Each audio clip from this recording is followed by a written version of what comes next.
There.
What's up, everybody? Welcome to an all-new episode of Fairway to Heaven, only on the All About the Birds network. I am Phil Stiefel. This is my partner, Jason Sullivan. As always, we're here to break down this week's PGA Tour event, the Honda Classic. We're going to look at it from a fantasy and gambling aspect. We're going to talk about last week's huge Players' Championship and the victory for Justin Thomas, and anything else that happens to come up along the way during this episode. Jason, how you doing tonight? Doing good, buddy. It's kind of after last week's tournament, last week's field, it's a little bit of a letdown this week, but not for us, just for the PGA Tour. Yeah, it's a major letdown. Daniel Berger is obviously the only top 15 golfer in this event. It's sandwiched in between the Players' Championship last week, the match play event next week. You got the Masters a couple weeks from now. So this is the easy week for everybody to take off, per se, and the field shows it. Real quick, before we get into this week's Honda Classic, and I welcome everybody to the show. If you're watching on Facebook, make sure you do us a favor, click share to everybody. Make sure you're following the All About the Birds network. If you're on Twitter, make sure you're clicking retweet, following the Fairway to Heaven page, the All About the Birds page, both of our pages. We'd greatly appreciate that. And if you're on YouTube, make sure you're clicking that thumbs up button, comment in the comments section, and click and subscribe on the All About the Birds YouTube page. But first thing I got to do is ask you what your thoughts are on Justin Thomas's big win at the Players' Championship last week, and just the event as a whole and what all the players did. I thought it was great. I mean, obviously there was carnage, which hurt both of our lineups, along with a lot of other people's lineups. But I was happy we for saw JT. that coming, right? We did. We knew it was going to come. I was happy for JT. I'm glad he finally got that. He's been through some tough stuff over the past, 4 months or so. Some self-inflicted, some otherwise, with deaths in his family and things like that. So I was happy he won. He played great golf over the weekend. Who's really impressed me though is Lee Westwood. I mean, who saw that coming? Back-to-back top twos. I mean, the guy's been playing some great golf, and he's in the field this week, so it'll be interesting. What do you think of the tournament? Well, I thought it was great. It was really fun to see both Lee Westwood and Bryson DeChambeau both in the final group for the second week in a row. That they said it. I forget the exact stat, but that doesn't happen very often. That you have the same two golfers in the final group week after week like that. I know it's exciting that Lee Westwood's in it. When we get into the Honda Classic, I'm going to say on Lee Westwood this week. We'll get into that as we go along. But it was fun, and like you said, Justin Thomas played out of his mind on the Saturday and Sunday round. I had on both my single round slates on Saturday and Sunday, and he carried me to cashes both days.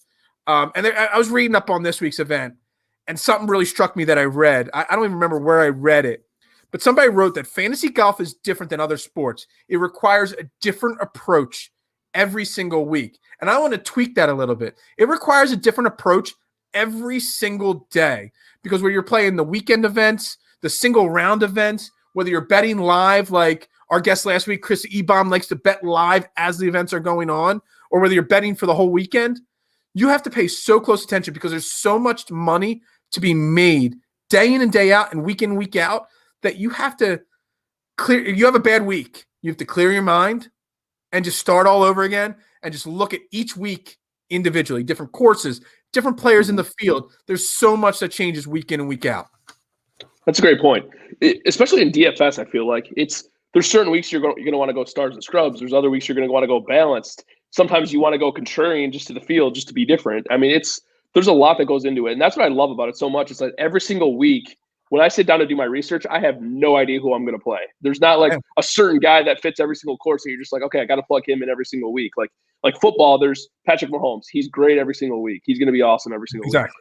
Golf is different. It's like you never really know what's going to happen. And that's cool. You kind of got to play with the strategies. And they do a good job with the pricing, I think, a lot of the time too. So you can't just, plug and play whoever you want. You got to really be strategic about it. So I love it. We'll get into the pricing in a second. But when you have a weak field like this week, pricing plays a major factor because you got guys that are priced low normally, priced in the mid-range guys that are priced high this week. And that changes it. But the one thing I do in my research every week, I look at the course, which I'm going to ask you about the course in a second. They're playing at the PGA National course in Palm Beach, Florida. Defending champion is Sung Jung Im. I don't know. I can't say his name. Sunjay. I practiced it for 3 hours today. But anyway, every week, every course, different stats. Whether it's shots gained in approach, shot gained, on par fours. Every week, different stats play a factor. I wrote down that the top couple stats that I'm looking at this week were shots gained off the tee, shots gained off approach, and birdies are better. They were my top three that I saw, with two others that I really looked a lot into. But tell me about the course and what categories you were looking at a lot this week. First off, stat-wise, I completely agree with you. Those are the most important, with I think approach being the most important. I typically look at approach and off the tee every single week, so that's nothing new for us, obviously. Like you said, PGA National, par 70, 7,140 yards. It's definitely going to be a really difficult week. This is not a course where you're going to come in, playing like crap and all of a sudden turn everything around because it's a tough course. I think it's like the second or third toughest course on tour. So third hardest course. Third hardest, yeah. So it's a tough enough course anyway. And then when you look at, I don't know if you saw the weekend, it's my boy from Amber Apartments, baby. Anyways, sorry, I got excited. Hey, you got to shout out the people from the apartments.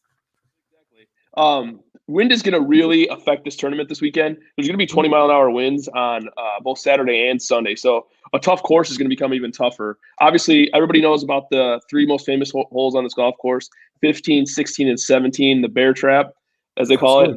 It's deadly, especially in the wind. It's going to be really tough. So it's going to be a tough week. And it's going to be an interesting week, too, because there's certain guys that play really well at this course.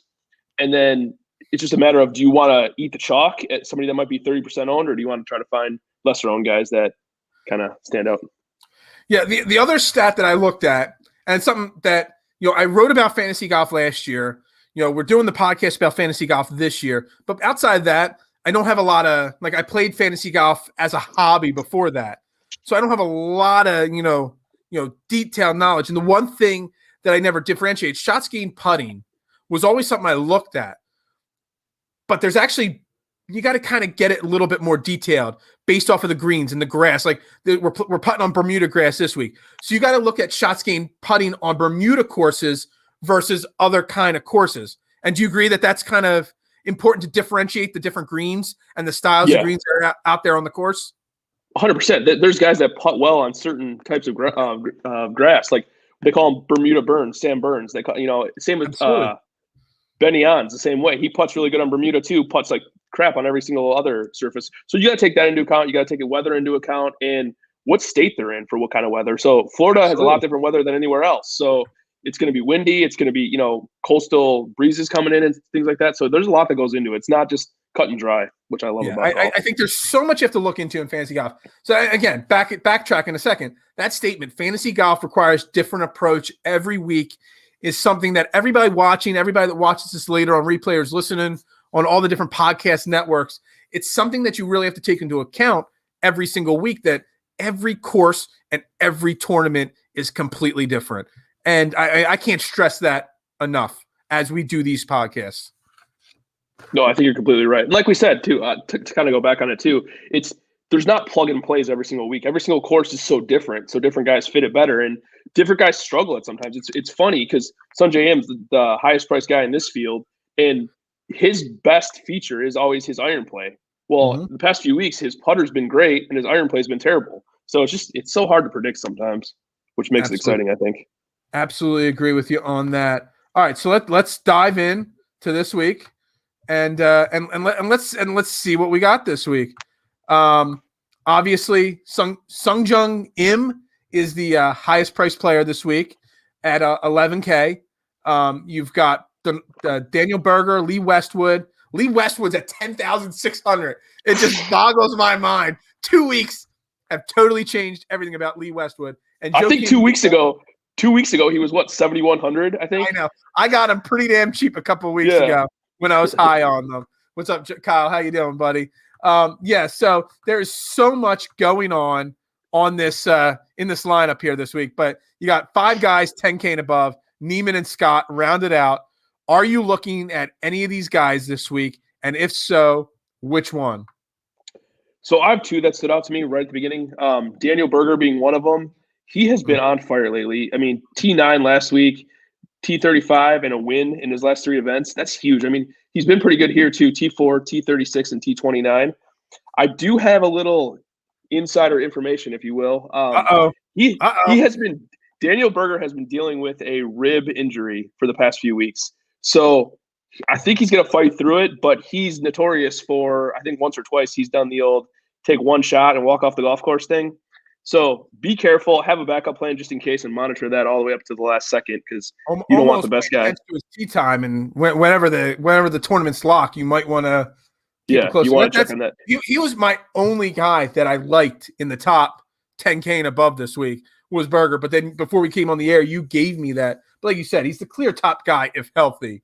He's 3rd in birdies or better, 5th in shots gained off the tee, 9th in scrambling, 11th in shots gained to approach, and 16th on the tour in shots gained putting on Bermuda grass. So all those stats say that if he's healthy, obviously, before we got this insider tip, before that, he's clearly, even though he's the second price guy, he's clearly the top guy to play this week. Yeah, 100%. And I was reading earlier today that he was, as of like 4 o'clock today, 30% of the money that has come in on this tournament is on Daniel Berger. That's wild for one player. But yeah, if he's injured, that there might be some issue with those ribs. Yeah, it kind of makes you wonder a little bit. The other guy that I like, though, is Joaquin Niemann at 10-4. He's been so-so, T29, T28, and T43 in his last 3 events with a cut and a 59 here. I just feel like he's kind of coming into his own now. He's a scorer. He plays well on tough courses. He plays well on easy courses. So I like him a lot this week. And I actually like the double 10K guy this week, which I don't think I ever do that. So you would play both Berger and Niemann, or are you playing somebody else with Niemann? I think I'm going to do 2 10K guys this week to start my lineup. Probably Berger. If Berger's healthy, it'll be Berger and Niemann. And then you're just going to have to go down lower. But yeah, absolutely. There's actually, when we get down lower, there are some lower priced guys that you could bounce out of your lineup. I like Niemann a lot this week. The problem is, through everything I've read, and before we prep for this show, I read about 7 or 8 different blogs, watch 2 or 3 different podcasts, 2 or 3 different YouTube channels. I try to gather as much information for our viewers that we can get. And the one thing I saw at least a half a dozen times is that they think Niemann is going to be in the 95 and above range, the highest owned percentage-wise guy on DraftKings. He's going to be in that 25% range, if not higher, especially in the bigger buying events. So do I think Niemann can win the event? Maybe, maybe not. But when you're in that 10K or above, you better be in the top 3 or 4, in my opinion.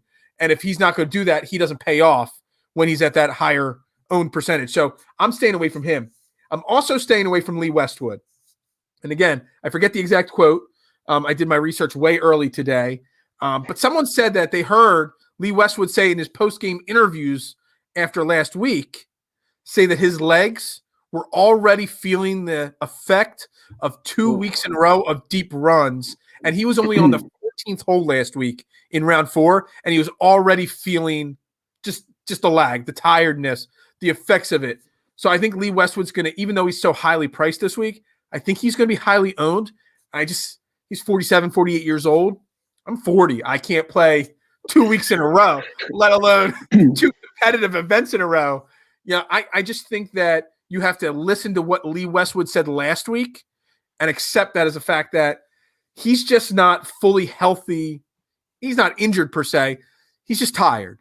And right. I think it's going to catch up to him. We talked about it a couple of weeks ago about Max Homa. He made the cut that week, but he didn't pay off his value. Lee Westwood at 10. Hold on. What was it again? 10-6. 10-6. Lee Westwood is not going to be able to pay off a 10-6 value this week, in my opinion. Which really sucks, too, because, I mean, he's coming in great form. He's won $1 million each of the last 2 weeks. So he's obviously coming in great. His course history is really good, too. I mean, T4, T25, T9, 4, T29 in his last 5 here. So, I mean, he's really good at this course, too. So it kind of sucks because I would probably use him. But I also kind of look – I know it's all relative to the field, but I kind of look at 10-6 for Westwood. And like we were talking about a little while ago, he was like 7,100 2 weeks ago. So he was 10-6 like for him kind of – 7-1 to win a few weeks ago. I mean – when I talked about him for the first time a couple of weeks ago, it was like this he was my long shot win. Right. And that's totally. Now he's 12-1 odds or something like that. What do you think about Sun J.M.? I mean, he may go under owned for the past winner. He might go under owned. And I was thinking about that. Just I can't imagine paying $11K for Sung J.M. Right. I mean, his last 4 events: 17, 21, 28, 17. That sounds really good. Even before that, 32, 12, 56. 5th back to the Century Tournament champions. So, I mean, they're great numbers, but they're not $11K price tag owners. Right. So when we get into the betting, maybe we look at his odds a little bit, but his fantasy value at that price, I don't know. I know he's a defending champ, but no one's defended their crown yet this year. And we always look at the defending champions when we do this show. I just don't think he could pay off that $11K price tag in a DraftKings lineup. I agree with you. Yeah. I mean, I just got so many guys in the 8s and the 7s that I like that, I'm going to think long and hard about Daniel Berger. But outside of Daniel Berger, I'm probably not playing anybody 10K or above this week. Which I don't think that's a bad strategy at all. The only problem with that I was thinking about today, I was thinking about doing the same thing, is I'm not sold on the 9K range. What do you think about the 9Ks? Who do you like in that range? There's only one 9K guy that I love. We're going to dive right. The 9K range is actually really small this week. There's only 6 guys in the 9K range because, one of them is withdrawn already, and Gary Woodland. Just for anybody that's already set your lineups before listening to our show, which I don't know why you would do that anyway. 3 guys have already withdrawn because of COVID issues. Gary Woodland, Doc Redman, and Scott Piercy. And Gary Woodland was one of those guys in the 9K range. You got Russell Henley, you got Taylor Gooch, you got Shane Lowry, you got Tringali, and you got Chris Kirk, who we were all high on Chris Kirk last week. And he had a great event last week. I think that Taylor Gooch is the best play in the 9K range. But on the flip side of the equation, I think he's going to have a super high ownership because of his performance last week. I also think Shane Lowry, because he's a famous name, is going to have a super high ownership this week. So I'm not really sure which one to go with. I think Taylor Gooch is the only one in the 9K range that could pay off their value at 9,300. I agree with you too. Gooch is my favorite in this range too, but I'm the same exact thing you said. I'm scared he's going to be like 30% owned. So if that's the case, that's an he has to win. If he's 30% owned, he has to win. Yeah, we're finishing the second place. That's an auto fade for me. Interesting name. I agree with all the names you said. Those are by far the 3 best, I think, in this range. Interesting one is Cameron Tringali. He's been pretty good. 9,100, which I had a little bit of sticker shock when I saw that one, too, because I'm used to playing. He's another like 7,100. 73. Yeah, exactly. Person. But he's been pretty good. His last 2 times here, T27, T36. He's been on a pretty good streak, too. He missed the cut last week, which I don't really put a lot of stock into that, but he made 6 cuts in a row before that. So he's been playing pretty well, but again, do you want to pay $9,100 for a guy that has pretty much 0 win equity? Yeah. That's the hard part. Excuse me.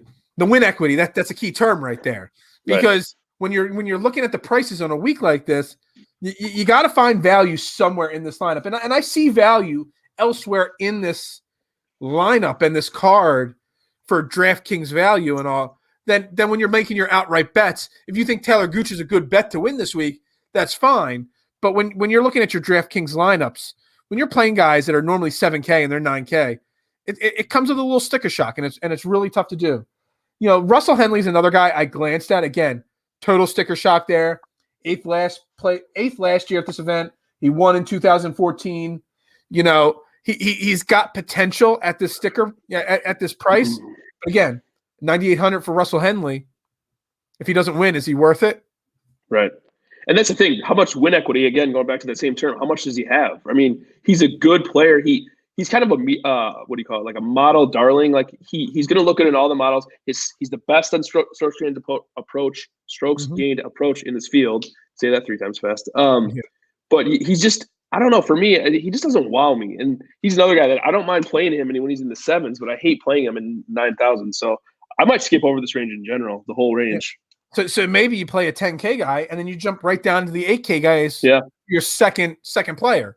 Which, let me bring that back up on my screen here. The 8K range. I mean, there's some value. First off, there's some sticker shock. Whoever thought that Ricky Fowler at 8,900 would be sticker shock. But he is sticker shock. You got Doug Gim. You got Brendan Steele. You got Cameron Davis. You got Wallace, Keegan Bradley, Keimer, Fratelli, Poultier. You got On and Wyndham Clark.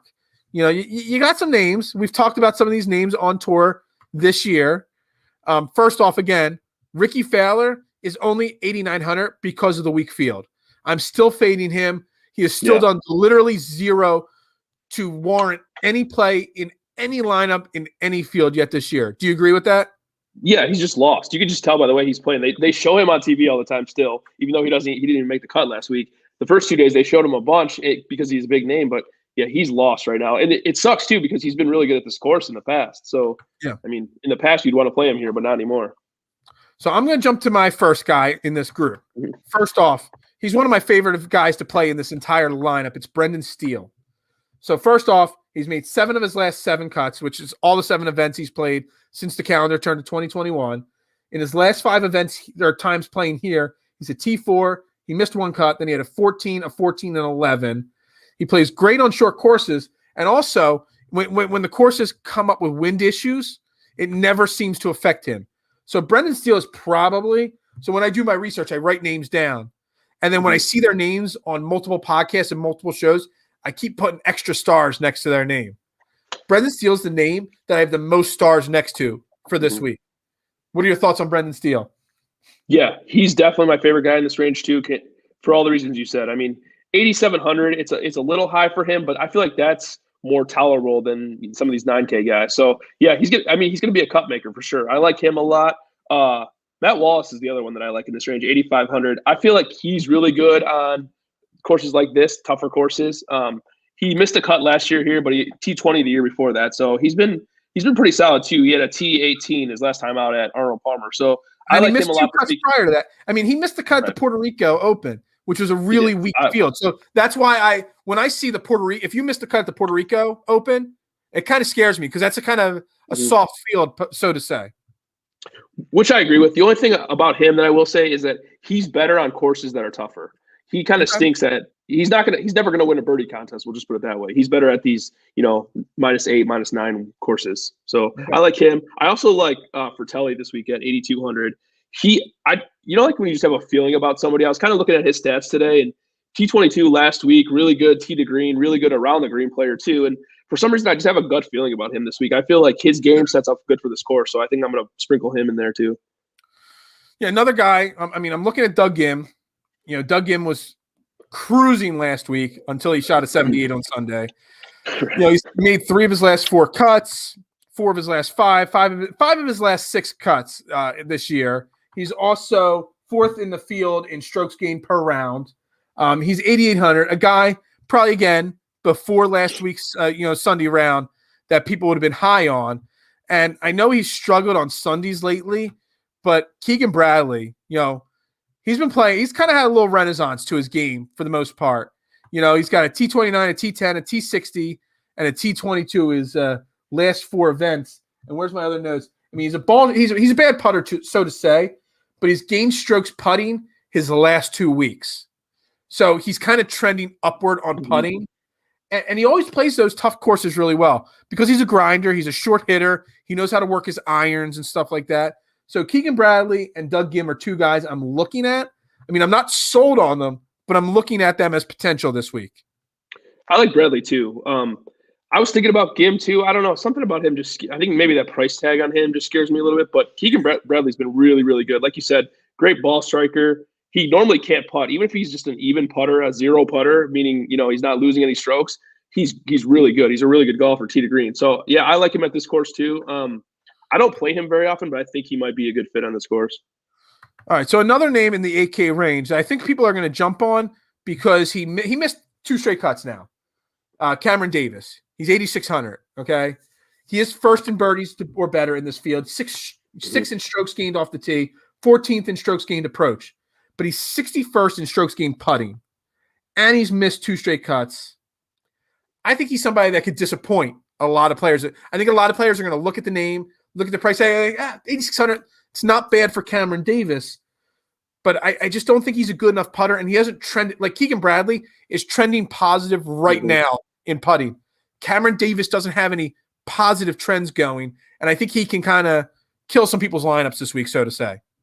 Yeah, it's like we said at the beginning. Exactly. That's a great point. This is not a get-right course. You're not going to fix your game here. And the thing about Cameron Davis, too, you said the putting, which is 100% I agree with, but also off the tee, he's been awful the past 2 weeks. His driving accuracy has been so terrible the past few weeks, and this is a course that if you miss the fairways on this course, you're in big trouble. So I think I'm going to fade him, too. I wrote him down originally just because I like to play him because, like you said, he's a birdie maker, but I think he's a fade this week. I can't see myself playing him.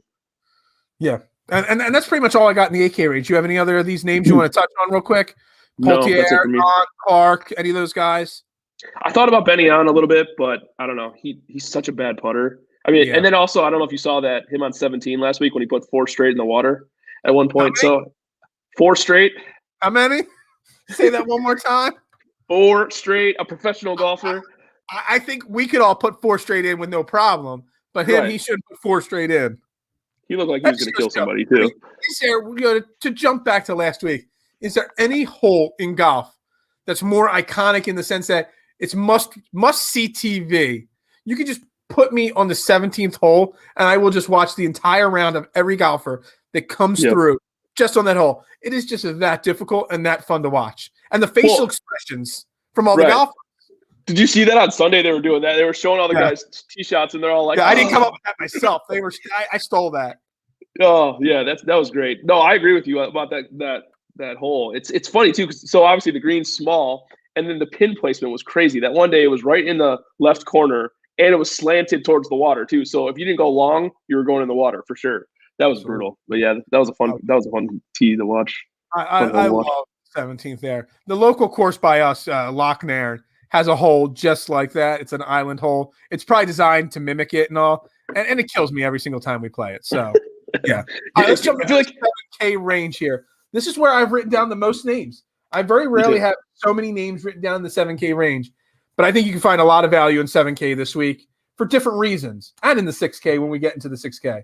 But you got lots of names. You got JT Potson, Russell Knox. You got Hughes. You got Wu. You got Hadwin, Alex Noren, Kevin Streelman, Varner. Luke List. I mean, the list goes on. That's just the top 7,500. Zach Johnson's at 7,400. Mickelson, 7,400. You got Jonathan Vegas at 7,300. Neesmith, 7,300. I mean, this category, I'm actually surprised some of these names are not priced a little higher, honestly, based off the field. Mm-hmm. No, I agree with you. Do you want to go first on your plays, or you want me to go first? I'll let you go first because I got a lot of names I could choose from. So give me your top 1 or 2 here. JT Poston's my favorite in this range. 3 of 3 cuts here and a T22 last week. He's playing some good golf. I think he's a solid bet this week too, so we'll go there later. But I like JT Poston this week. Mackenzie Hughes at 7,800. He has made 3 of his last 4 cuts here, including a second last year. So I like him a lot. Hold on, real quick. I want to touch on Mackenzie Hughes real quick because he's also the only player in the field outside of the top 3 world golf ranked players in this field that made the Tour Championship last year. So the guy's a better golfer than people realize. He finished in the top 10 in the Memorial and the BMC last year. So he's got big time written all over him. He's just had some other issues to have success and all. Mm-hmm. But I mean, the guy's a good golfer, and I love Mackenzie this week. He's one of my he is a good golfer. He finds his way. I think I mentioned this on last week's show, but I always look at the optimal lineup each week. So a lot of people will post it on Twitter. He makes the optimal lineup I don't want to say more than anyone else, but damn near close to everybody, the most of anybody on the thing. So some of that comes with value. Obviously, he's usually priced in the 6,000, so that helps too. But yeah, I like him a lot this week. Who do you like before I name anybody else? Well, you were about to say Kevin Streelman, so I love Kevin Streelman this week as well. 2 top 25s, then 2 missed cuts in this event. But he's 11th in strokes gained approach, 26th in strokes gained better. Love him. I love Jonathan Vegas actually at 7,300 this week. 7 of 8 cuts made here. He's got 4 top 30s in this event, including a top 4 in this event. He's first in this field in strokes gained off the tee, 6th in birdies or better, and 5th in total strokes gained, all on only when you're counting Bermuda courses. So I love Jonathan Vegas this week. And another name that a lot of people aren't looking at is Brandon Wu at 7,800. He finished 7th in the Puerto Rico Open. And when you have these small fields, a lot of times you get these guys from the Korn Ferry Tour. They get like the invites up to the big times for the week and all. And he has been on fire on the Korn Ferry Tour. And I think Brandon Wu is a guy that no one knows about. Mm-hmm. And he's priced pretty high at 7,800. So people are going to just pass his name over like that. I think he's a guy you can get some great value. I'm not betting him to win the event outright, but he's a guy that's got top 20, top 15 written on him. So I really like him a lot this week. Yeah, I think that's a good call. He won the Korn Ferry Tour Championship last year. So he's obviously a good golfer. And because of COVID, normally the winner of the Korn Ferry Tour gets an automatic bid. Right. But because of COVID last year, no one got an automatic bid this year. So it kind of makes people just forget about those guys a little bit. Right. Exactly. A couple other guys that I like in this range. Thompson, 7,500. Like him a lot. Rory Sabatini, who I kind of am hot and cold on him, but I like him this week a lot. I have 2 deep sleepers this week that I really, really love. Maverick McNeely, I think he's 7,200 or 7,300. Love him. And Patrick Rogers. I have a rule with Patrick Rogers. Always play him on tough courses. You will not be disappointed. So I have a feeling I've heard that term from you before about Patrick Rogers.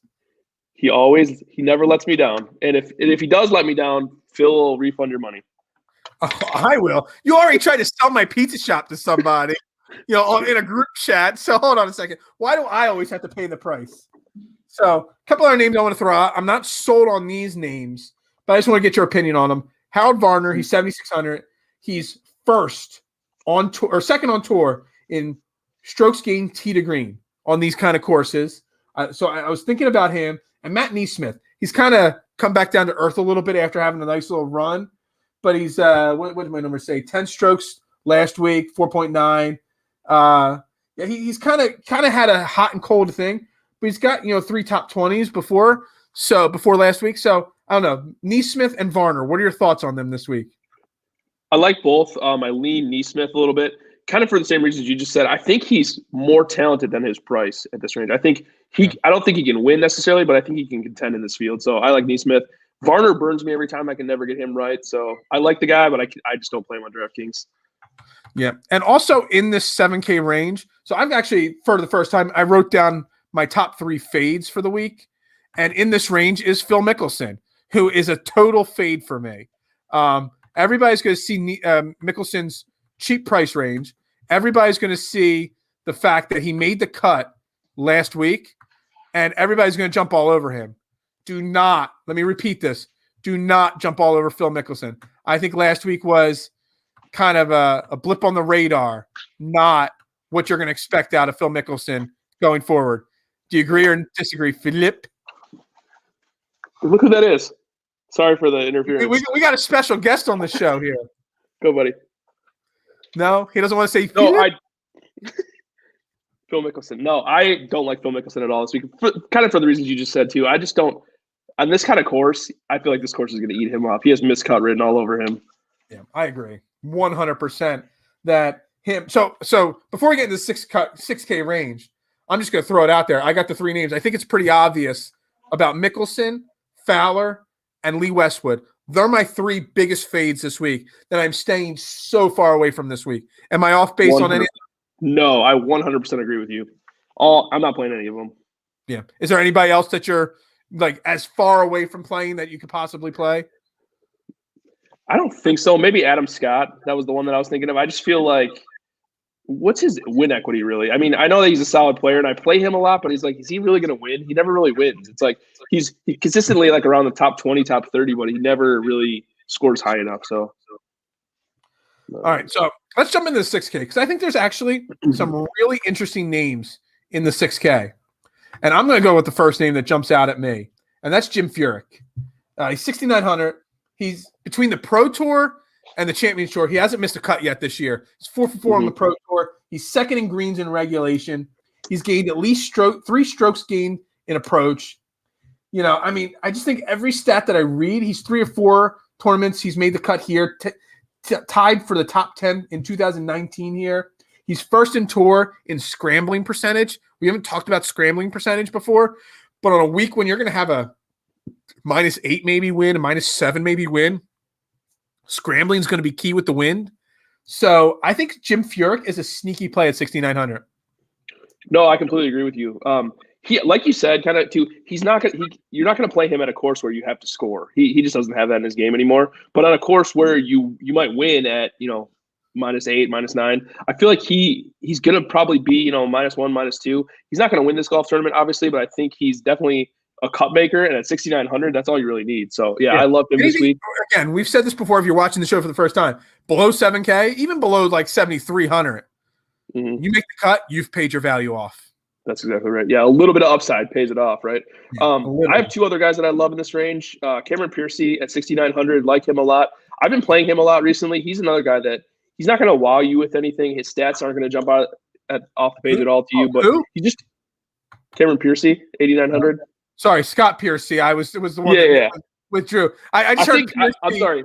I think this one's Percy, to be exact. I think I'm saying it wrong. I just heard Piercy, and I'm like, oh, I got Scotty Piercy as a withdrawal. Sorry. I was making sure you weren't giving out fake information there. Yeah, Percy. And then the other one is Sepp Straka at 6,700. I love Sepp Straka. I play him all the time. So to see him this low in this kind of field, I think he's a must play at 6,700.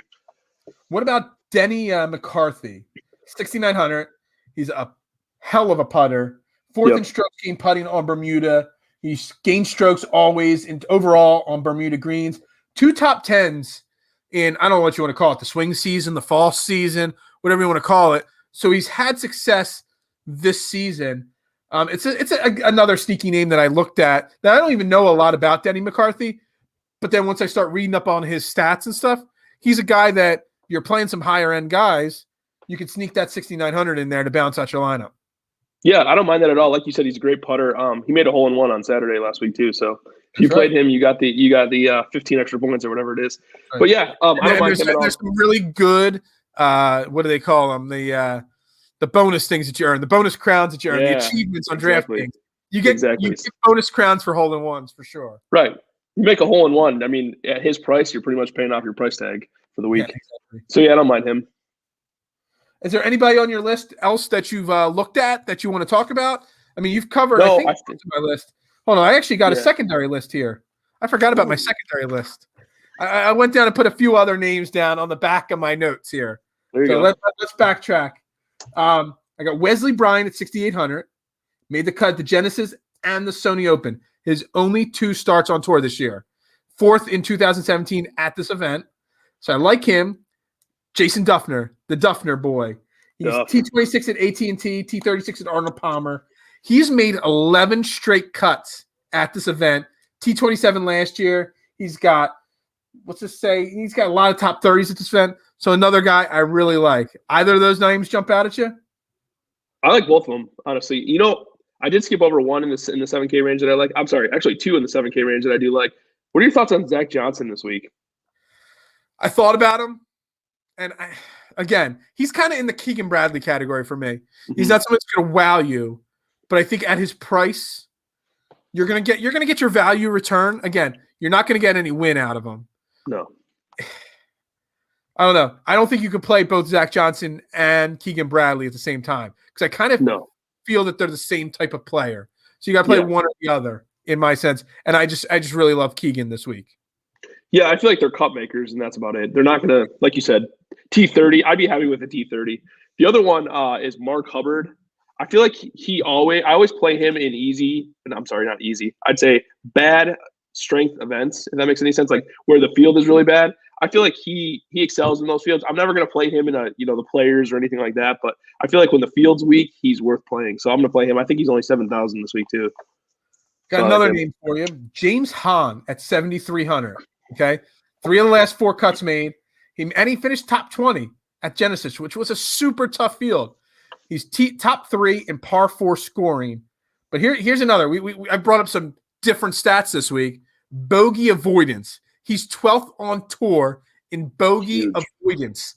And when you're looking at a week where -8 might win the event, -6 might win the event. Avoiding bogeys is going to be really key. So if you can get somebody that's a top tier bogey avoider at 7,300, I think it's at least a look in one of your lineups. That's a great point too. It's funny. I was thinking this almost literally the same thing. Maybe put him in one lineup, but that's a great point about the bogey avoidance. Is like you don't need him to go out and do anything crazy. Pars are good, and if he's a good par 4 scorer and he avoids bogeys, I mean, just avoid the big number in this tournament, and you'll be just fine. So yeah, I think that's a good play. Yeah, I think that's it right there. You got to look at some of the side stats, some of the ones you don't look at on a weekly basis on an event like this. So what about Koepka this week? We didn't even touch on Koepka this week.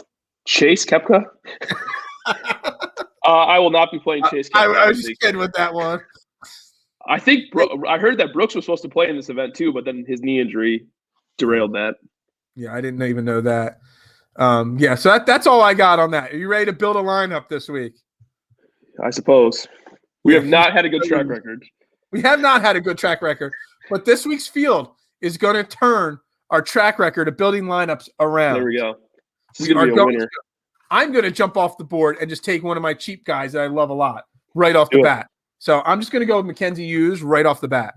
Love that play. I pre-planned making him my first pick, just so you know. All right. I also pre-planned my first pick, Patrick Rogers. All right. So we're another value guy right off the bat. Patrick Rogers, Mackenzie Hughes. All right. That clears up a lot of space. We got 8,800 to go here. All right. Let me look at my board here. 8,800 to go. I'm going to go Brendan Steele. I'm going to take someone close to what our average is. I do like Brendan Steele a lot this week. So we're going to throw Brendan Steele in there. I'm going to go. Making it tough on you, aren't I? You are. Hold on. I want to see how much money it leaves me. We have 88.33 right now. All right. I'm going to put Berger in, but I think we should leave at least $200 on the table in case Berger does not play and we put Sanjay in that spot instead. All right. Put Berger in, but leave the flexibility just in case Berger's hurt. All right, that leaves us 7,800. I'm going to go. Let me see here where we got here. 7,800 average. So I'm going to go back to my 6K range here. I'm going to go Jim Furyk. I'm really liking Jim Furyk to pay off his value in the 6,900 to at a minimum make the cut. If not, I think Jim Furyk could be a top 20 play this week. Okay, I like it. That leaves you 8,800 with your last pick. I'm going to go. Again, 8,800 left, but you're trying to leave 200 on the table for. We got to leave at least 2 on the table. Right. So you got to leave 300 or 400 on the table. Let's go Keegan in this spot. So that leaves us 400. I was hoping you were going to say that. Yeah. So we'll go Keegan, and then, like we said, if Berger ends up being injured or anything, we'll tweet about it, and then we'll put in Sanjay instead of Berger. Let's see. They got a little star next to it. Let's see if they've updated anything on DraftKings here. They have actually posted on DraftKings. Yeah. Berger is dealing with a rib injury. Let's see. But he remains in the field. Was surprised that he was able to play all 4 days last week. I don't like that. I don't like that at all. It's not close to see how 100% he is. Yeah. I think that's the weakest part of it. Taking the favorite to win the event is our weakest part of our lineup. When did that ever happen? We'll stay tuned on that one, though, everybody. We'll come back on tomorrow. I have it ready. Yeah, stay tuned to our Twitter page, Fairway 2 Heaven _ for an updated version of this in the coming day or so. I don't like that he's surprised that he made it through all 4 rounds. That is not good. Yeah, that's a bad statement to make right there. Yeah. Really bad. All right, so there's our lineup of the week. Again, we got Patrick Rogers, 7K. Brendan Steele, 8,700. Daniel Berger, stay tuned. Hughes at 7,800. Furyk at 6,900. And Keegan Bradley at 8,400. I smell a winner finally in our lineup. Millie Maker winner right there. Yeah, don't put that in the million maker. Don't waste your money on that. Do not put that in the millionaire maker for us, okay? I'm putting it in a 25-cent lineup, okay? Just so you know. I usually put it in a $1 single entry. Yeah, I normally do a $1 lineup, but I might go 25 because we've been so bad at it. We've been ice cold. Yeah. We have been ice cold. You want to talk bets? Yeah, that's what I'm bringing it actually up on the screen. Boom. Here are our up-to-the-date lines on DraftKings Sportsbook here. Obviously, Burger is still the favorite at 10.5 to 1. You got Neiman. See, this is weird because Sung Im is the top-priced fantasy player, but he's the third favorite on betting at 14 to 1. So I think it's really weird there. You got some interesting names here. I'll let you go first. What is your favorite bet to win outright this week? Matt Wallace, 60 to 1 is my favorite bet so far that I placed. Wow, that's your favorite bet. I normally go with one of the more favorite guys with my favorite bets, but yeah. Okay, Matt Wallace. I'll take Matt Wallace. Hey, are you on is that DraftKings or is that FanDuel? This is DraftKings. So where's Matt Wallace again? You said 60 to 1? 60 to 1, yep. He's even better on yours, apparently. He's 66 to 1 on yours. Where is he? I don't even see him on here. Matt Wallace. Right above. Oh, there he is, 66 to 1. Fratelli. I got it all zoomed off on the side of the page here. I can barely read it. All right, 66 to 1, Matt Wallace. All right, I got you on that. You know, I'm still looking as my favorite. I don't know if I love him as a fantasy play. I think he's more of a boom or bust based off of how he played last week. But Taylor Gooch at 35 to 1 is the first guy I've got starred on my list as a guy to win this week. Yeah, I think that's a good number on him too. Like you said too, if he's 30% owned in DraftKings, you may want to fade him on DraftKings and then bet him. And I think that's a good number for him too. I love Taylor Gooch this week. All right, give me your next one. Next one, I'm going big again. Maverick McNeely, 100 to 1. Maverick McNeely. Wow. I think I bet him a few weeks ago, and it did not work out for me. Taking a long shot here. Hey, you're betting all long shots this week. I'm just writing it down as we go here. All right, I'm going Brendan Steele. See, I'm not taking the super long shots. I'm going Brendan Steele 45 to 1 as another guy I'd like to win this week. Again, great on short courses. Wind never affects him. Last 5 on this course, he's got 4 out of his last 5 times at this course. He's finished in the top 15. So he's due to win on this course. And he hasn't missed a cut yet this year. So I think Brendan Steele is a very good value at 45 to 1. So my last one is I placed this before I knew about Berger's injury, but still like it. I bet Sungjae Im, but I actually got him at 12 to 1, not 14 to 1. But still okay. No, I think Sungjae Im, especially with Berger's injury, I mean, he's going to turn into the favorite at some point to win. So I don't think that's an awful bet. Can I tell you my thinking behind that too? So I think go for it. Dive into it. So, we still got 12 minutes to kill here, and I've got one last pick here. So my thinking of betting Sungjae is not necessarily that I think he's necessarily going to win, but I want to fade him on DraftKings. I think that's my plan for this week. So I want to have a little bit of stake in his, in him. So I felt like by tossing a couple dollars on him at 12 to 1, I thought that was decent. That's a decent way to hedge. All right. So I'm kind of torn on my last bet here. A guy that I read everywhere. I didn't even write him down because everywhere I read was to fade him on DraftKings. And I do my research based off of DraftKings, and then I make my bets based off of, my opinions on their fantasy relevancy this week and all, and who I think could win. And a name, I don't have any information, but everywhere I read was to fade Luke List this week. I don't even remember why, because I didn't write his name down, because everything said to fade him. But he's at 70 to 1. And I kind of feel like he's a guy that could win this event, but he is a complete stay away. But my third bet this week, and it's 90 to 1, it's Jim Furyk. The guy is just playing old school. He's my Lee Westwood. He's my Lee Westwood this week. I was all over Lee Westwood a couple weeks ago, and he came this close. And I was, again, on him last week, and he was this close. He's not going to be this week, Lee Westwood. It's going to be Jim Furyk this week. There's my old time. It's going to make a deep run on this thing. He's going to prove us old guys still have what it takes. That's right. No, I like that one too. I'm going to play him a lot. Do you have anything on Luke List? Why I didn't write his name down? No, let me look at his tournament history real quick. Where is he? Oh, here he is. So he's missed two of his last 3 cuts with the T63 in there. He's missed his last 2 cuts here.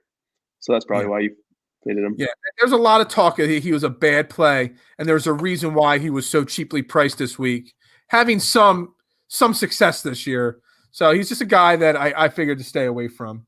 He's a bomber, but he cannot putt at all. Like I typically don't play him just because he's so frustrating to watch play. He cannot make a putt at all.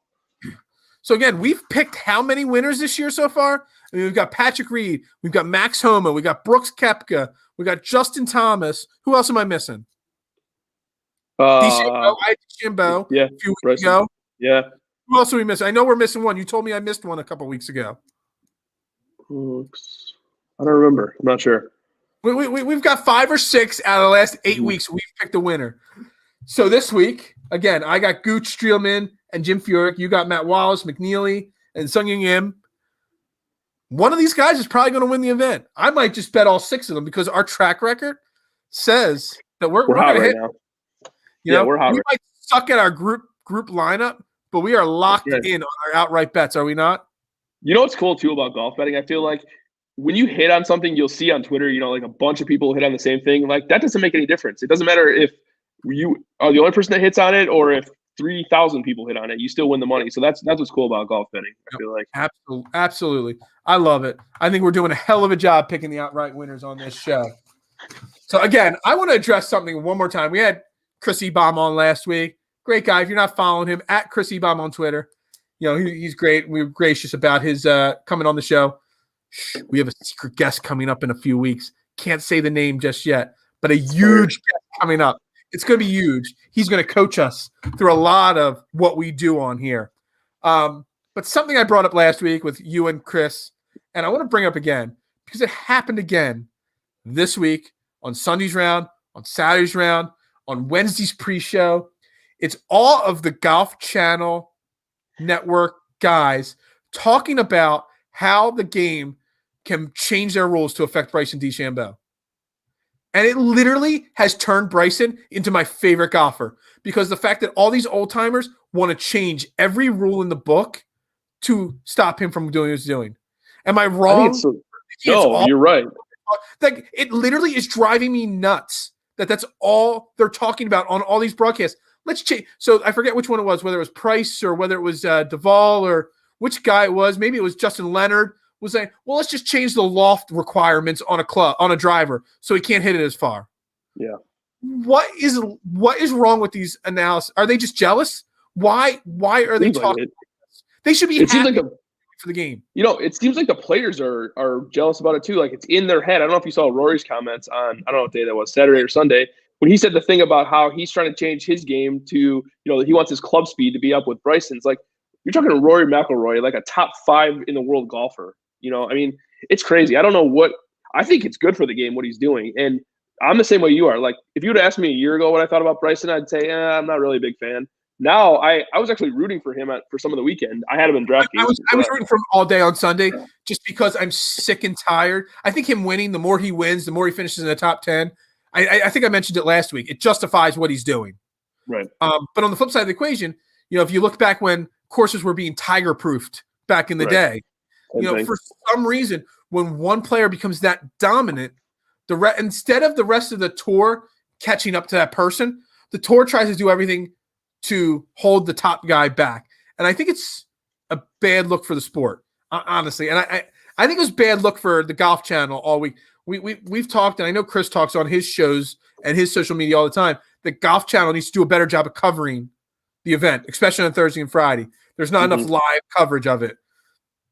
Well, you're really doing yourself a disservice by spending your entire time talking how to slow a guy down. And they do it in baseball. They're trying to change rules in baseball with the shift and stuff like that. They've made rules in football to make you can't touch wide receiver, whatever it is. It really, all the other sports are trying to make it more offensive, more scoring and more points and whatnot. And in golf, they're trying to hold somebody that can hit the ball a ton. That the fans, did you see, was it this week or last week, after his round, Bryson on the range, and then there were some kids, some younger guys, Yeah. taking selfies with them, and he was chatting it up with them. He is literally selling tickets to your event, and you're trying to slow him down. And I think it's terrible. And it really, really pissed me off a lot last week. I do have one point about this. So you talked about how they used to Tiger-proof courses. Good luck trying to Bryson-proof a course, because first off, he's great off the tee, which is one thing. He's also a really good putter, and his iron game is getting better and better. So it's like, good luck trying to Bryson-proof the course. Plus, it's the same thing you're saying. It's like, if even the Rory McIlroy is trying to imitate you and the way that you're doing it, you're obviously doing something right. So I don't know why you'd want to discourage it at all. This guy has found a way. I don't know if you saw the difference. They showed it on the Golf Channel the other day about his 2015 Bryson and then now Bryson. It's like his body's completely different. His swing's completely different. It's like he is a monster now. And credit to him. He changed his body for the better, and look what it's done. And I honestly think if they Bryson a course, proof a course, like you say, he is so – not only is he a great driver, way better putter than people give him credit for, he is super smart. If they're going to change the rules, guess what? He's just going to sit in his little laboratory, his mad scientist hat on, and he's going to figure out a way to beat the new rules. The guy is just smart, and he knows how to work it and all. And I think it's a shame what they're doing on tour right now. And again, before this show started, I was kind of like, whatever on Bryson. But the more and more I watch the pregame shows and the shows leading up in the week, the more and more I just want Bryson to win every single week. And I'm rooting for him. I'm going to be disappointed on Sunday because I watched Friday, Saturday, and Sunday, or Thursday, Friday, Saturday while I'm at work and all. Sunday's final round, I sit on my couch and I watch the entire round from start coverage to end coverage. And I'm going to be sad not to see him there this week because he's off this week. And I think it's terrible what they're doing for him. And I had to get that off my chest that I'm really, really, really pissed off at, Golf Channel and what everybody's talking about on him. No, I agree with you. It's good for the game. It's good for the game. That's the bottom line. It's great for the game. So anyway, this is the All About the Birds show, Fairway to Heaven. That's Jason. I'm Phil. Do you have anything to say before we wrap this one up? No, that's all. It's going to be an exciting week. And, I think for a lot of people that play DFS, this is one of those weeks where you look at – your first thought is you look at the field and you're like, oh, my God, this is terrible. But I feel like there's a lot of advantage to people like us who are going to, do a lot of research. I feel like we can win money in this kind of week. And I don't care if I win money this week or at the Players or Masters or whatever it is. The goal is to win money. So you can still do it in these easy fields. I feel like you got to put the research in for these fields. So that's why you should be watching. Stay tuned every week.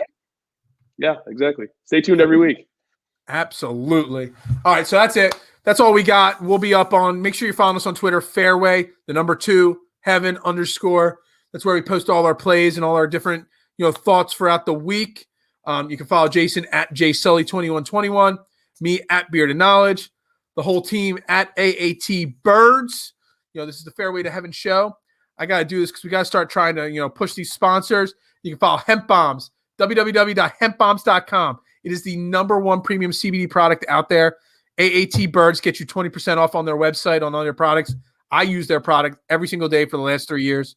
It's a lifesaver. Check out Hemp Bombs, www.hempbombs.com. Promo code AAT Birds, 20% off. And on that note, I just got to say, let's actually pick a winner this week and have our lineups cash at the same exact time. All right, let's do it. Hey, have a great weekend, everybody. We'll see you.